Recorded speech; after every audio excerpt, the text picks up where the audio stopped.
columna vertebral. Hoy vamos a ir completando ese concepto de la columna vertebral, viendo además el esqueleto,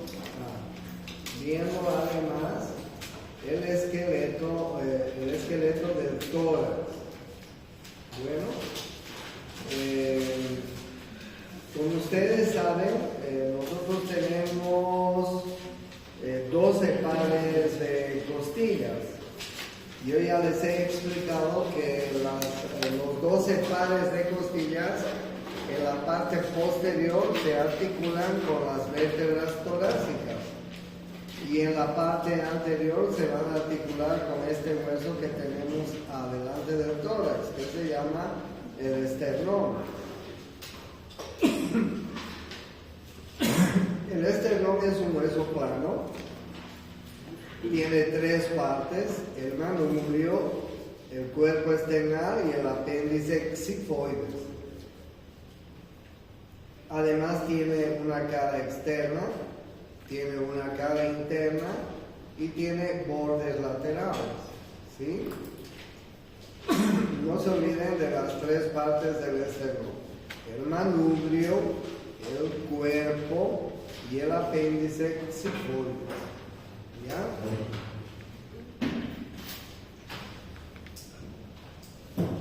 En el manubrio hay una carilla articular superior que están viendo acá, que se llama escotadura clavicular. Y esa escotadura clavicular sirve para que el esternón se articule con la clavícula y forme la articulación externo-clavicular, parte del cinturón escapular, ¿ok? Ustedes, si se acuerdan, hay un cinturón escapular en la parte superior que está formado por las 2 clavículas y los omóplatos. Entonces, en el manubrio, en primera instancia, estas escotaduras claviculares que ustedes ven son carillas articulares que sirven para articularse con la clavícula y formar la articulación externo-clavicular. ¿Ya? Luego tenemos una primera, debajo de esa escotadura clavicular, tenemos una carilla articular, una primera carilla articular para la primera costilla.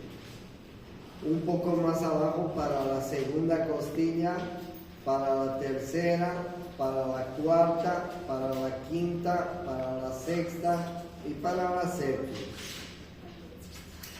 Las costillas se articulan indirectamente con el esternón, porque a continuación de ellas están los cartílagos costales. Aquí podemos apreciar el primer cartílago costal, el segundo cartílago costal, el tercero, el cuarto, el quinto, el sexto, el séptimo cartílago costal. ¿Sí? Lo mismo en el otro lado. Por eso es que estas 7 primeras costillas son conocidas como costillas verdaderas. Nosotros tenemos 12 pares de costillas, las 7 primeras son costillas verdaderas. ¿Por qué se llaman costillas verdaderas? Porque están articuladas directamente con el esternón a través de sus cartílagos costales. 1, 2, 3, 4, 5, 6, 7 costillas verdaderas. La octava, la novena y la décima están articuladas indirectamente con el esternón. Miren ustedes, la octava, el cartílago costal de la octava se une al cartílago costal de la séptima. El cartílago costal de la novena se une al cartílago costal de la octava. El cartílago costal de la décima se une al cartílago costal de la novena. Por eso es que las costillas 8, 9 y 10 son llamadas costillas falsas, ¿sí? Costillas falsas. La 11ª y la 12ª no se articulan con el esternón. Por eso es que son llamadas costillas flotantes. Entonces tenemos 7 pares de costillas verdaderas, ya saben la razón, 3 pares de costillas falsas y 2 pares de costillas flotantes. Bueno, algo más que les quiero decir. Miren ustedes a partir de la tercera costilla. A partir de la tercera costilla, no la miren a la primera ni a la segunda. A partir de la tercera costilla para abajo. Las costillas tienen una cara externa que mira hacia afuera. La cara que mira hacia adentro tiene una cara interna. Tiene un borde superior y un borde inferior, como ustedes están viendo en la figura. ¿Ok? Entonces miren, las costillas en nuestro tórax están así. Así. Esta es la cara externa, esta es la cara interna, este es el borde superior, este es el borde inferior. La costilla 1 y la costilla 2 están así, recostadas. Es decir, tienen una cara superior, tienen una cara inferior, tienen un borde anterior y tienen un borde posterior. ¿Se dan cuenta la diferencia? De la 3 a la 12 están así. ¿Ok? Cara externa, cara interna, borde superior, borde inferior. La 1 y 2 están así. Cara superior, cara inferior, borde anterior, borde posterior. Están recostados. Tengan en cuenta eso. Y algo que no se deben olvidar tampoco nunca, es que en el borde inferior de todas las costillas, tenemos un canal que se llama el canal intercostal. Y el canal intercostal es importante, muy importante, porque por el canal intercostal van a correr esto: la vena, la arteria y el nervio intercostal. No se van a olvidar. En el borde inferior de las costillas hay un canal que se llama intercostal. Y por ese canal intercostal se circula, se estaciona o se localiza el paquete arterio-venoso intercostal. Vena, arteria y nervio intercostal. Nosotros los médicos con mucha frecuencia hacemos punciones torácicas, porque con mucha frecuencia llegan al hospital pacientes baleados, pacientes acuchillados, pacientes accidentados. Entonces, con mucha frecuencia, los pacientes estos que les menciono hacen neumotórax, hemotórax, hemoneumotórax, etc. Y los médicos tenemos que hacer punciones torácicas. Un poco más arriba en la carrera les van a enseñar a hacer punciones torácicas para poner drenajes dentro del tórax. Pero la regla es que nunca se debe puncionar en el borde inferior de las costillas, siempre en el borde superior de cualquiera de las costillas. ¿Y por qué no en el borde inferior? Porque en el borde inferior tenemos el canal intercostal, y en el canal intercostal se localizan la vena, la arteria y el nervio intercostal. Entonces, ¿se imaginan si punzáramos en el borde inferior? ¿Se imaginan ustedes lo que podríamos producir? ¿Se imaginan? Podríamos punzar o la vena, o la arteria, o el nervio. Y sería, como dicen en mi pueblo, pa' peor la mejoría. ¿No es así? Por eso es que siempre tenemos que punzar en el borde superior. ¿Ya? Bien, yo les decía que la primera y la segunda costilla tienen una situación especial. Sí, enseguida les voy a mostrar. Ahí tienen el esternón y sus tres partes. ¿Cómo se llaman? El manubrio, el cuerpo y el apéndice sifoides. ¿Ok?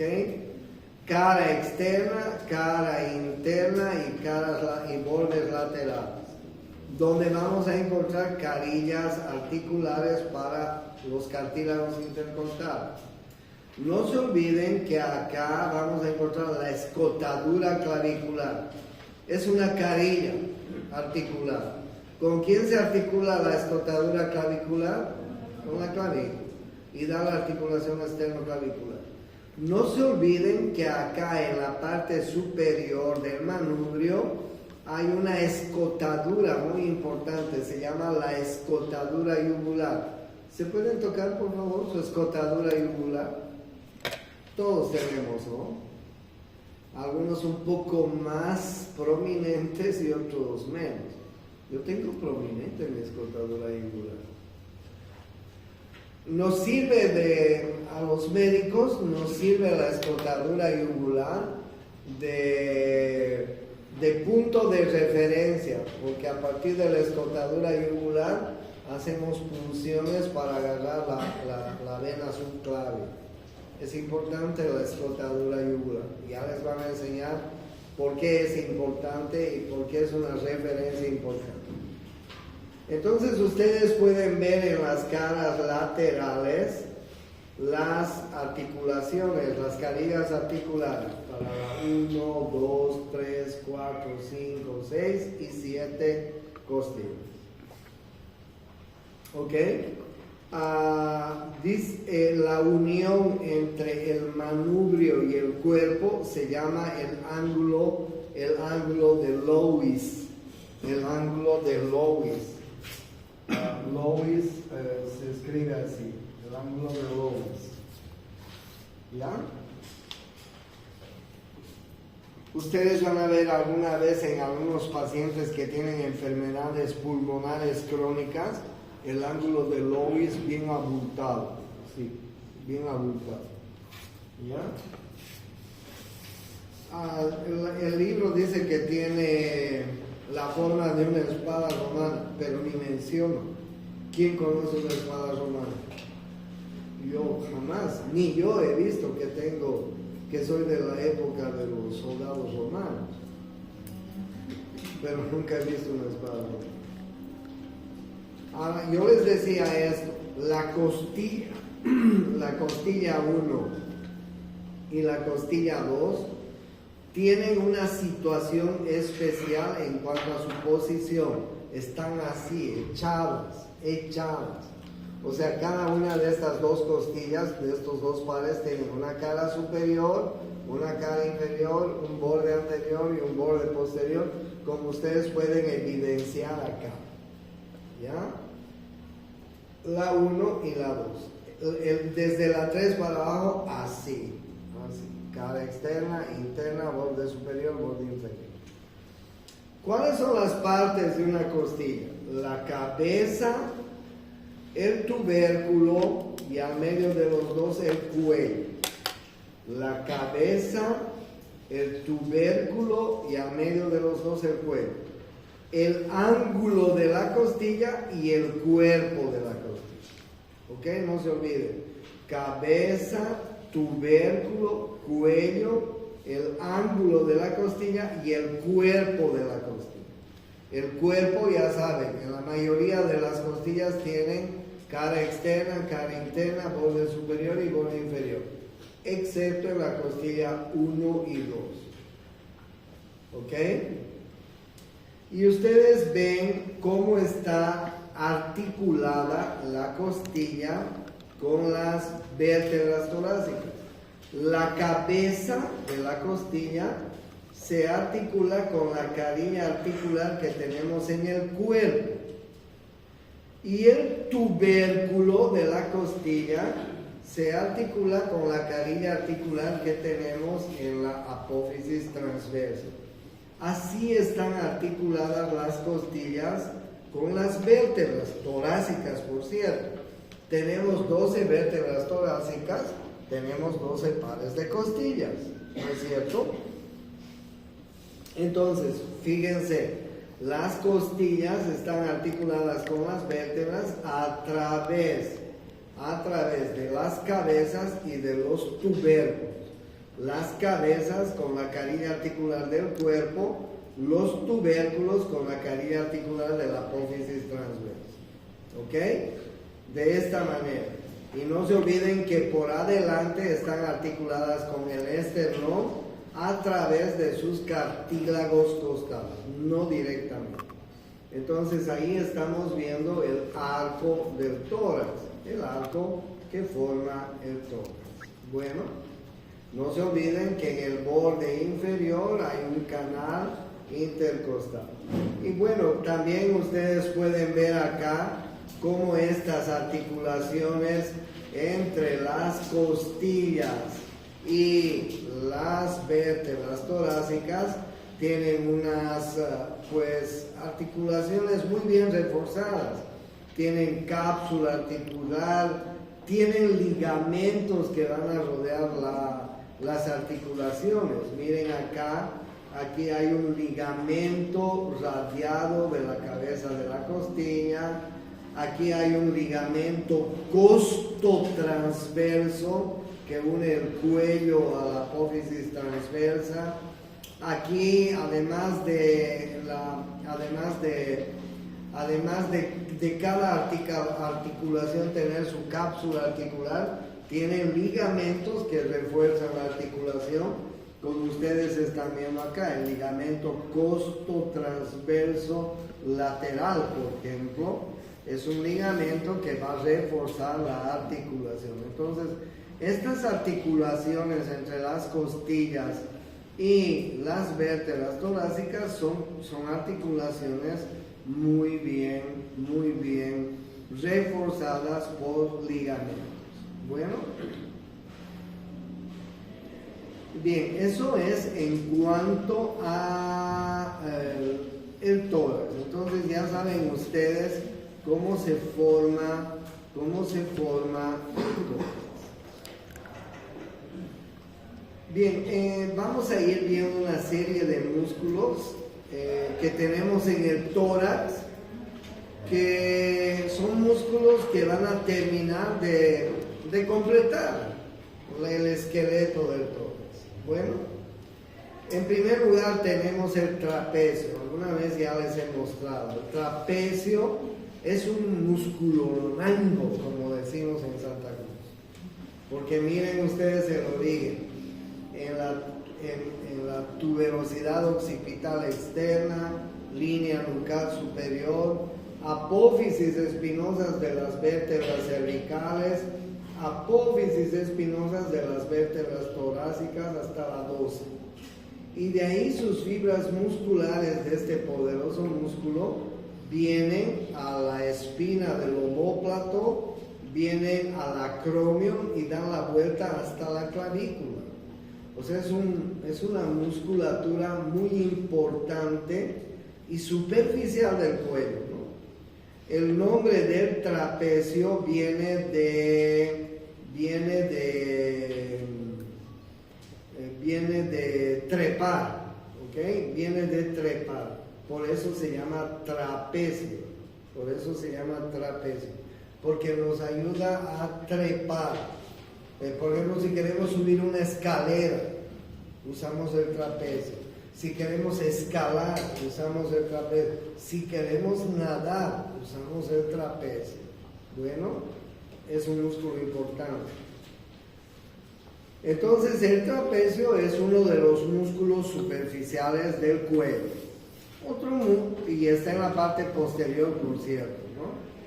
Otro músculo que es muy superficial en el cuello es este que ustedes ya lo conocen, el esternocleidomastoideo.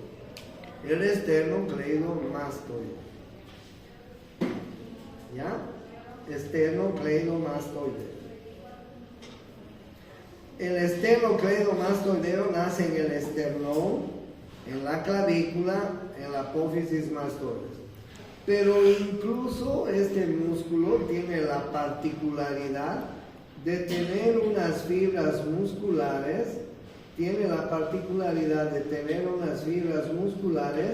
que van a ir incluso a insertarse a la línea nucal superior. ¿Ok? Miren así, más o menos así como estoy dibujando. Entonces por arriba se inserta en la apófisis mastoides y en la línea nucal superior, y por abajo en el esternón y en la clavícula. Se le llama el cuádriceps del cuello también. Si alguna vez les preguntan cuál es el músculo cuádriceps del cuello, la respuesta es esternocleidomastoideo. ¿Ok? Esa es la respuesta. Bueno, entonces ahí ustedes están viendo el siguiente músculo. Bueno, que como son músculos del cuello, son muy importantes porque nos ayudan en el movimiento del cuello. No se olvide. Pero hay algo que también se deben acordar. Hay un músculo todavía más superficial que estos, que es el músculo platismo, o se llama también cutáneo del cuello, ¿sí? Miren cuál es el más superficial entonces, el platismo, ¿sí? El platisma nace en la región supraclavicular y sus fibras musculares vienen hacia arriba, hacia todo el cuello, se insertan en el labio inferior y en la comisura labial. Platismo o cutáneo del cuello. Este músculo es importante porque es el músculo donde comienzan a aparecer las primeras arrugas cuando comenzamos a envejecer. ¿Ok? Que es una preocupación. El esternocleidomastoideo y el trapecio están inervados por el séptimo par craneal. Por el 11º par craneal, por el nervio espinal. Este cutáneo está inervado por el séptimo. El esternocleidomastoideo y el trapecio están inervados por el nervio espinal, 11º par craneal. ¿Alguna vez han dormido con la almohada más alta o más baja y han despertado con dolor del cuello? Eso se llama tortícolis. Y la tortícolis es una inflamación del 11º par craneal. Bueno, y nos produce tortícolis cuando dormimos con una almohada más alta o más baja. El poderoso esternocleidomastoideo y el trapecio. ¿Ok? Bien. En la parte posterior y profunda del tórax, tenemos un poderoso músculo, que se llama el erector de la columna. El músculo erector de la columna. Miren ustedes el nombre, erector de la columna.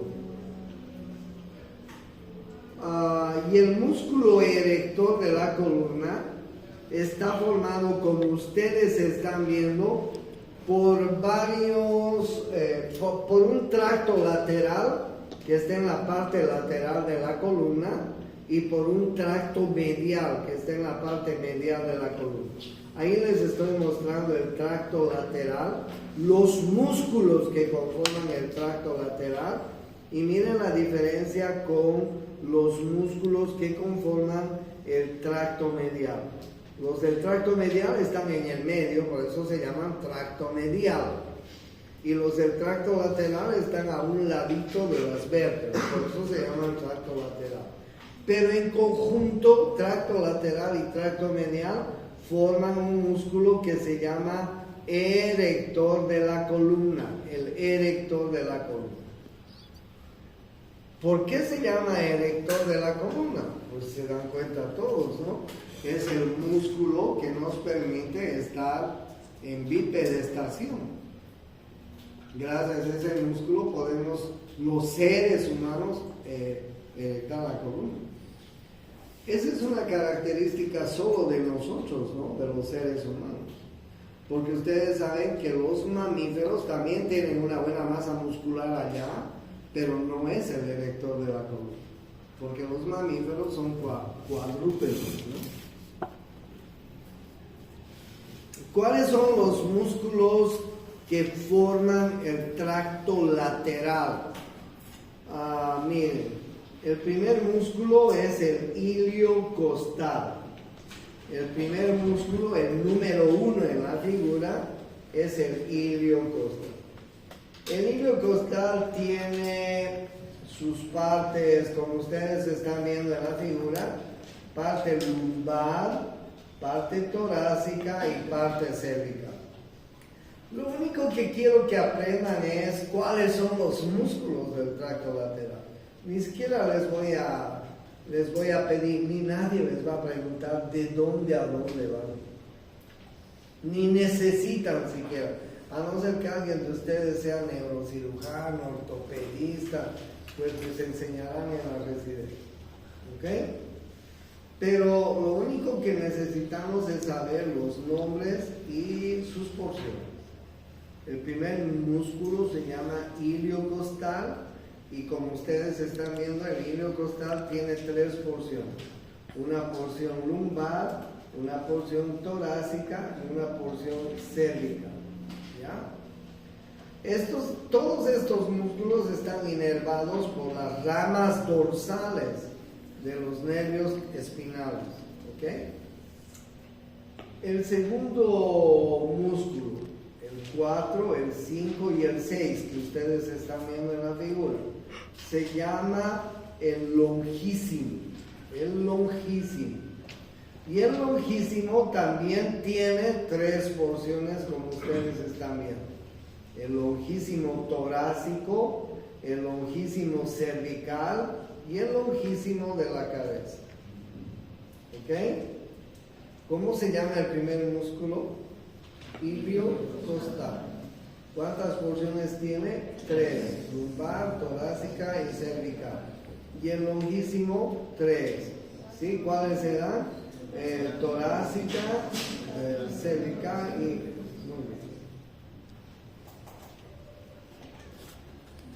torácica, cervical y de la cabeza. Listo. Ya hemos aprendido 2 músculos importantes del erector de la columna. El esplenio. El esplenio son 2 músculos un poco más arriba que tienen 2 porciones. El esplenio del cuello, el número 7, y el número 8, el esplenio de la cabeza. Ok, ahí están viendo el esplenio. Esplenio del cuello y esplenio de la cabeza. Bueno, el esplenio. Los intertransversos. Los intertransversos, como ustedes están viendo en la figura, 9, 10, 11, son músculos que se clasifican en intertransversos lumbares, lumbares mediales, lumbares laterales, y en intertransversos cervicales. Intertransversos lumbares, mediales, laterales e intertransversos cervicales. ¿Ok? Los músculos elevadores de las costillas, el 12 y el 13. Los músculos elevadores de las costillas, ustedes pueden ver que son músculos que se encuentran en la parte lateral y entre las apófisis transversas y el borde superior de las costillas. Elevan las costillas. ¿Ok? Esos son los músculos del tracto lateral. ¿Cuáles eran? El iliocostal y sus 3 porciones, el longísimo y sus 3 porciones, ¿sí? el esplenio y sus dos porciones, la porción del esplenio de la cabeza y el esplenio del cuello, los intertransversos, que tienen intertransversos lumbares y cervicales, ¿sí? Y los elevadores de las costillas. Forman el tracto lateral del músculo erector de la columna. Listo, ya sabemos entonces. Ahí ustedes están viendo, miren, ese es el ilio costal, longísimo a su lado, y como ustedes están viendo, pues forman el tracto lateral. Aquí están los esplenios, los intertransversos, en fin, los elevadores de las costillas.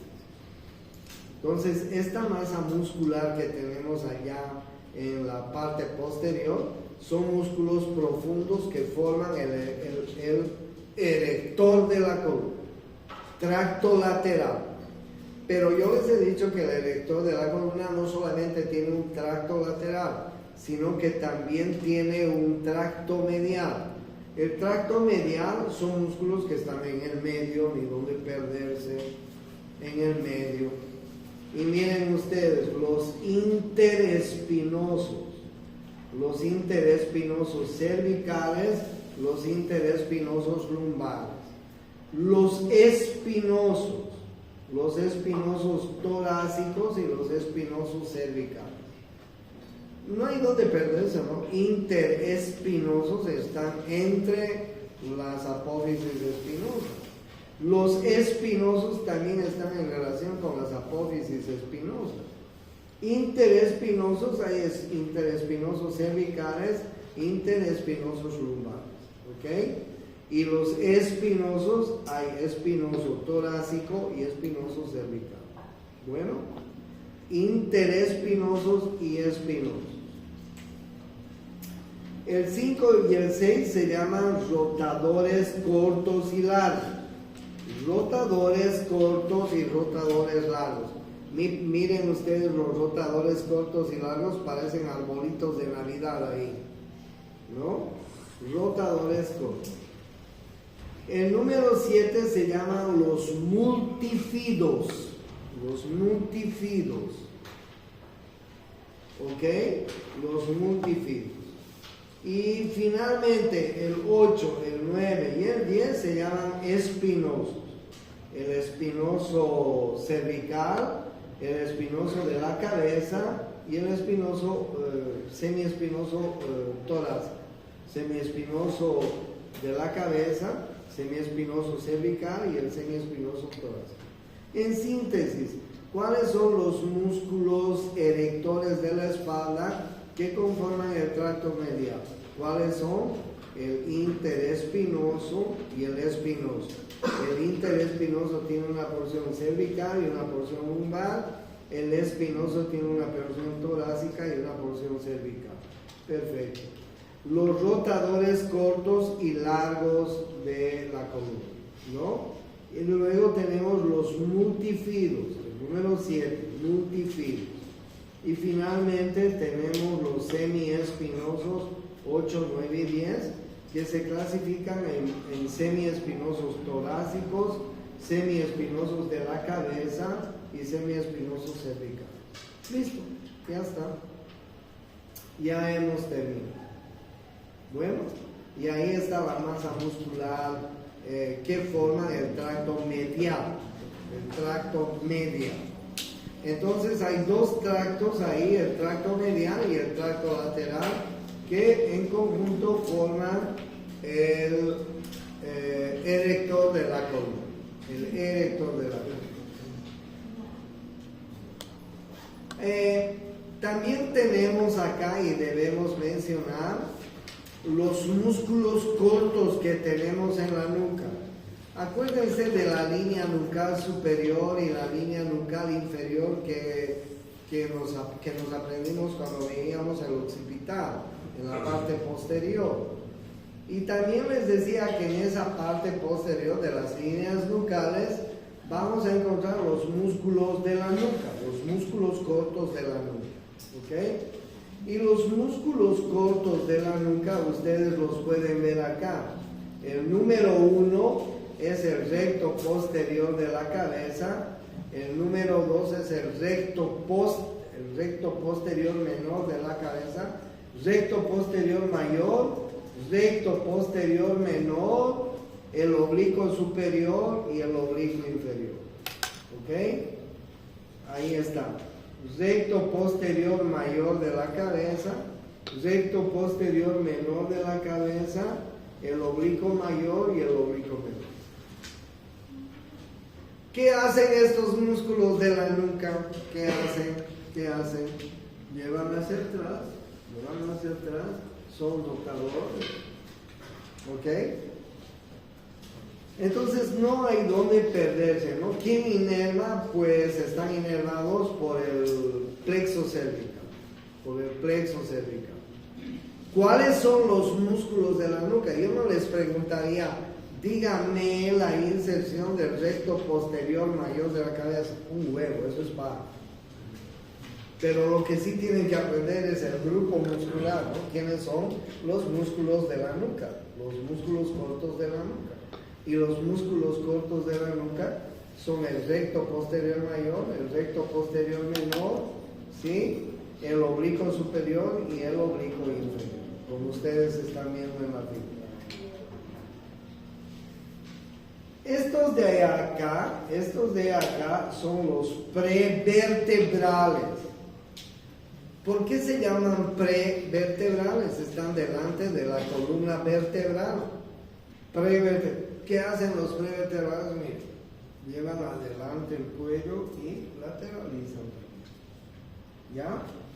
Los prevertebrales, como ustedes están viendo, el largo de la cabeza, el largo del cuello, largo de la cabeza, largo del cuello, el recto anterior de la cabeza y el recto lateral de la cabeza. ¿Ok? Ahí ustedes tienen. El número 1 es el largo de la cabeza. El número 2 es el largo del cuello. El número 3 es el recto anterior de la cabeza. El número 4 es el recto lateral de la cabeza.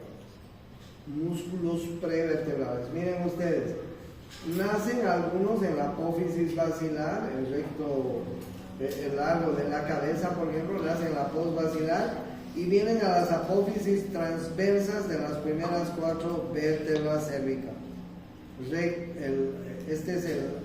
Este se llama largo de la cabeza. El largo del cuello, miren, nace en los cuerpos, en las caras anteriores del cuerpo vertebral, de las vértebras cervicales y de las primeras vértebras torácicas. Y desde ahí sus fibras musculares se van a las apófisis transversas de las vértebras cervicales 3, 4, 5, 6. Muy fácil. ¿Ok? Este es el largo de la cabeza, este es el largo del cuello. ¿Qué se llama ver 3? ¿Qué se llama ver 3? Recto anterior. Y el 4, recto lateral. Miren el 3, apófisis basilar, apófisis transversa del lado. ¿Ok? Por fuera de la apófisis basilar y apófisis transversa del atlas, el recto lateral. Músculos prevertebrales. ¿Ok? ¿Quiénes inervan los músculos de la nuca y los prevertebrales? Plexo cervical. Listo, ya está. Entonces ya hemos conocido los erectores, los músculos de la nuca, los prevertebrales. Bueno, ahí están, miren los músculos de la nuca, músculos cortos de la nuca. Ahí se los ve de un costado. Ahí están los músculos prevertebrales, miren que son importantes, ¿no? Importantes. ¿Ya? Luego tenemos unos músculos que también van a seguir formando parte de estos, del cuello, y son estos, los hermanitos, los escalenos. Los escalenos son el escaleno anterior, el escaleno medio y el escaleno posterior. Miren dónde nacen los escalenos. Los escalenos nacen en las apófisis transversas de la tercera, cuarta, quinta, sexta y hasta séptima, creo, vértebras cervicales. ¿Ok? Y el escaleno anterior y el escaleno medio vienen a la primera costilla. El escaleno posterior viene a la segunda costilla. El escaleno anterior viene a un tubérculo en la primera costilla, aquí este tubérculo, que se llama el tubérculo de Lisfranc. Este se llama el tubérculo de Lisfranc, es famoso. Lisfranc, en la primera costilla. Y el segundo escaleno también en la primera costilla, pero detrás. Y el tercer escaleno en la segunda costilla. ¿Ok? Se llama escaleno anterior, escaleno medio y escaleno posterior. Muy importante esta referencia. Delante del escaleno anterior viene la vena subclavia. Delante del escaleno anterior vamos a encontrar a la vena subclavia. No se van a olvidar, por favor, nunca, porque les vamos a preguntar. Vena subclavia delante del escaleno anterior. Entre el escaleno anterior y el escaleno medio, la arteria subclavia y el plexo braquial. Entre el escaleno anterior y el escaleno medio, la arteria subclavia y el plexo braquial. Y el plexo braquial están bajando. Muchas personas cuando están súper estresadas, hacen el síndrome de los escalenos. Los escalenos se contraen tanto por el estrés que comprimen el plexo braquial. Y la gente tiene adormecimientos en el miembro superior, enfriamientos, tiene debilidad, etc.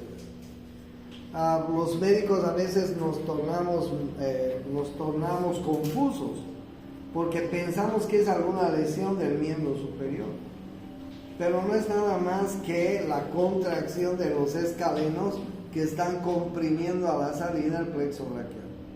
Claro, la sintomatología es por esa compresión. Al paciente le das relajante muscular y solucionaste el problema. ¿Cuál es la importancia de los escalenos? Delante del escaleno anterior, la vena subclavia. Detrás del escaleno anterior, entre el escaleno anterior y el escaleno medio, la arteria subclavia y el plexo braquial. ¿Dónde se inserta el escaleno anterior y el escaleno medio? En la primera costilla. ¿Dónde se inserta el escaleno posterior? En la segunda costilla. Los escalenos y el esternocleidomastoideo son músculos accesorios de la respiración. No se van a olvidar. Los escalenos y el esternocleidomastoideo son músculos accesorios de la respiración. Ustedes van a ver a los niños que tienen crisis asmáticas porque que no pueden meter el aire porque sus bronquios están así cerrados. Entonces, ¿qué hace un niño que está con una neumonía, con una crisis asmática? Utiliza sus músculos accesorios, hace para meter el aire. Utiliza escalenos, esternocleidomastoideo, además. Por eso se los llama músculos accesorios de la respiración. ¿Ok? A los escalenos y al esternocleidomastoideo. No se van a olvidar.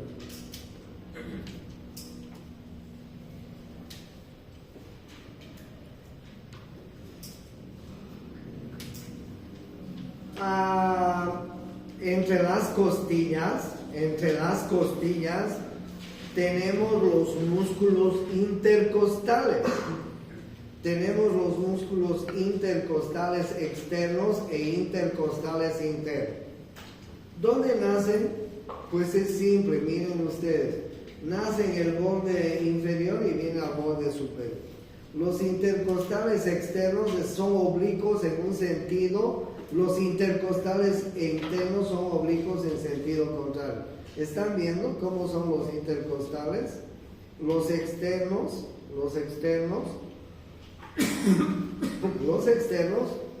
oblicuos así, y los internos, oblicuos en el otro sentido.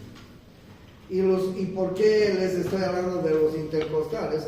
Porque los intercostales son los principales músculos respiratorios junto con el diafragma. ¿Sí? Intercostales externos e internos. En la parte más interna tenemos un músculo que se llama el transverso del tórax, que nace en los bordes laterales del esternón y viene a la parte interna de los cartílagos costales. Se llama el transverso del tórax, ¿ok?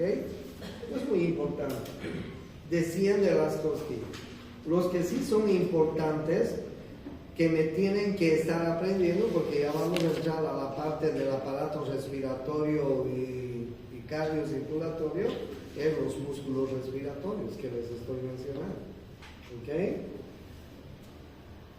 Ahí ustedes están viendo escalenos, ahí están viendo ustedes intercostales externos e internos, súper importantes. Ahí están viendo el transverso del tórax. ¿Ok? El diafragma. Tengo que mostrarles otra figura del diafragma, a ver si la encuentro. Si no.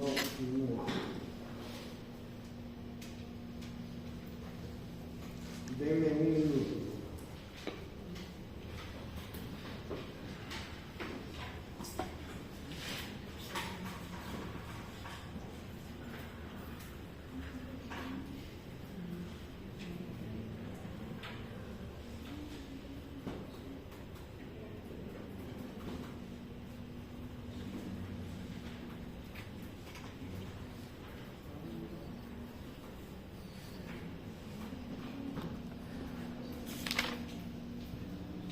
Ok, ahí está el diafragma. Miren ustedes. El diafragma visto desde arriba y el diafragma visto desde abajo. El diafragma parece una tienda de los árabes. ¿Han visto alguna vez en alguna película tienda árabe? Una tienda de campaña, esas carpas donde los árabes acampan en el desierto. Se inserta en la cara interna de las últimas 7 costillas, el diafragma. ¿Okay? Si lo vemos desde arriba, no se olviden que la base del corazón, la cara posterior inferior del corazón, descansa sobre el diafragma. Y las bases de los pulmones descansan sobre el diafragma, si los vemos desde arriba.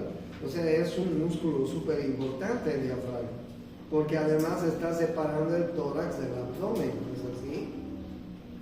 Si lo vemos desde abajo, miren ustedes las características del diafragma. El diafragma tiene un tendón que se llama, como ustedes están viendo en esta figura, el centro tendinoso. Ahí ustedes pueden ver el centro tendinoso pintado de blanco ahí. Y a los lados del centro tendinoso van a ver las fibras musculares del diafragma. ¿Cuáles fibras musculares? Unas fibras esternales que van hacia el esternón, unas fibras musculares costales que van hacia la parte interna de las costillas, y unas fibras musculares vertebrales que van hacia la columna vertebral. A partir del centro tendinoso parten del diafragma una serie de fibras que se llaman fibras esternales, fibras costales, fibras vertebrales. ¿Ok? Miren ustedes en la parte posterior. El diafragma hace 2 pilares. Un pilar derecho que viene hasta la L4, un pilar izquierdo que viene hasta la L3, un poco más corto. Y en la parte posterior vamos a encontrar 2 arcos también del diafragma. Un arco que está relacionado con el músculo cuadrado lumbar y un músculo relacionado con el músculo psoas mayor. los arcos del cuadrado lumbar y del psoas mayor, los pilares derecho e izquierdo del diafragma, el centro tendinoso y alrededor del centro tendinoso las fibras musculares esternales, costales y vertebrales. ¿Listo? El principal músculo de la respiración, ¿qué se llama? Diafragma. El diafragma tiene 3 orificios mayores que no deben olvidar nunca. El primer orificio mayor del diafragma es para la vena cava inferior. Miren ese orificio. Para la vena cava inferior. El segundo orificio es para el esófago y los nervios vagos. El esófago entra con los nervios vagos ahí, junto con los nervios vagos. Y el tercer orificio es para la aorta descendente. Al atravesar la aorta, este orificio se convierte en aorta abdominal. Para arriba era aorta torácica, para abajo aorta abdominal. 3 orificios mayores y tiene 5 orificios menores. 5 orificios menores. Los orificios menores son para el tronco del simpático, para la vena ácigos, para la vena hemiácigos, para el conducto linfático, para el conducto torácico y para los nervios esplácnicos. ¿Ok? Para el sistema nervioso simpático, para la vena ácigos mayor, para la vena ácigos menor, para los nervios esplácnicos y para el conducto torácico. 5 orificios menores.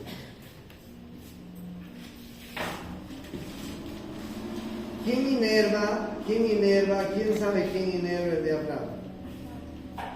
El frénico, el nervio frénico, nace en el plexo cervical. Alguna vez les he comentado del plexo, pero les voy a volver a repasar.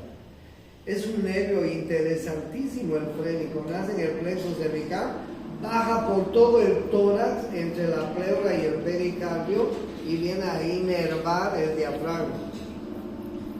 ¿Y quién irriga? Pues irriga las arterias frénicas. Miren, las arterias frénicas, o también se llaman arterias diafragmáticas, que son ramas de la aorta. Arterias frénicas, miren ustedes. Así está inervado e irrigado el diafragma. Entonces el diafragma es el principal músculo respiratorio. ¿Ok?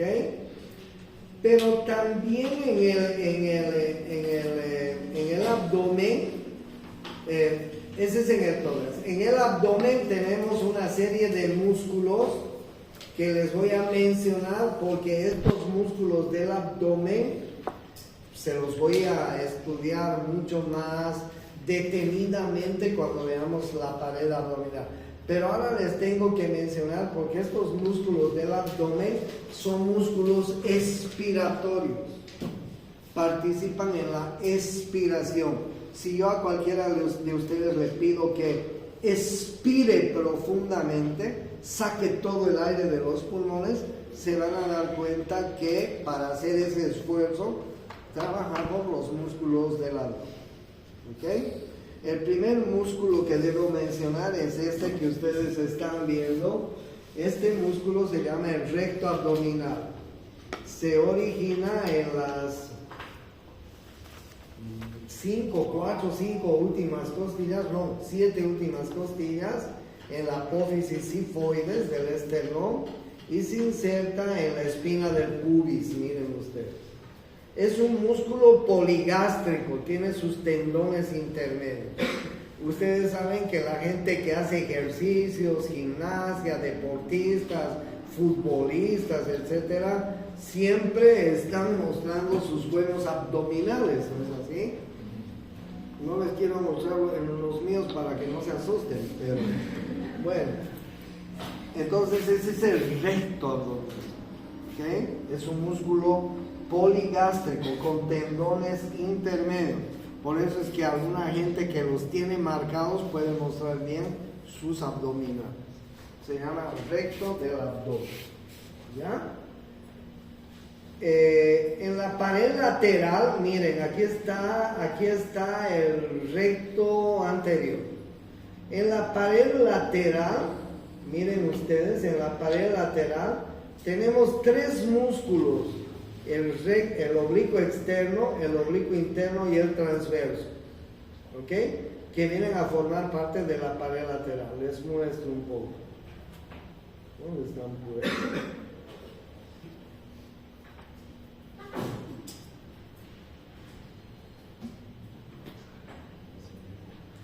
Sí, aquí está. Miren, este es el oblicuo externo, el más superficial.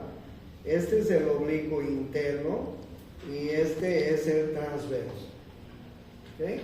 Estos músculos nacen en la parte posterior y envuelven al abdomen. Desde la parte posterior envuelven como si fueran una faja. Oblicuo externo, oblicuo interno y transverso. Yo les voy a enseñar con más detalle cuando veamos la pared abdominal, porque además les tengo que enseñar, les tengo que hablar que ahí en la pared abdominal hay unas debilidades como el conducto inguinal, por ejemplo, y otras debilidades donde pueden salir hernias abdominales. Pero eso lo veremos cuando veamos la pared abdominal.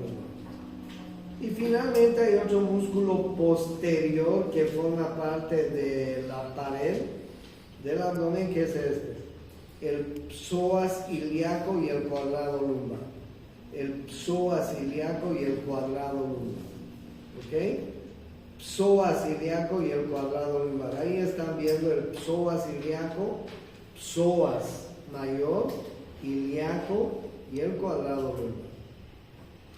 Entonces, ¿quiénes forman la pared del abdomen? El recto anterior, en la parte anterior, el psoas ilíaco, el cuadrado lumbar en la parte posterior, y en la parte lateral, ¿cuáles son los músculos? El oblicuo externo, el oblicuo interno y el transverso. Esos son músculos expiradores. Así está formado el abdomen, ¿ok? Aquí está el psoas mayor, que se une al ilíaco y forman el psoas ilíaco. Aquí está el cuadrado lumbar. Estos son músculos posteriores. El músculo anterior es el recto abdominal, y los músculos laterales, el oblicuo externo, el oblicuo interno y el transverso, forman la pared abdominal. Cuando veamos abdomen, yo les voy a explicar mejor, pero yo quiero que sepan ahora que hay unos músculos abdominales que son expiradores, porque ahora vamos a entrar a el aparato respiratorio. ¿Ok? Junto con el diafragma, entonces estos músculos trabajan en la inspiración y en la expiración, como ustedes están viendo en la ficha. Bueno, ¿hasta aquí está claro? Esto es lo único que quería darles. Entonces, la siguiente semana vamos a empezar a ver el tórax. Pues ya conocemos el tórax, ya conocemos los músculos del tórax. Ahora vamos a empezar a ver el tórax, los órganos que tenemos.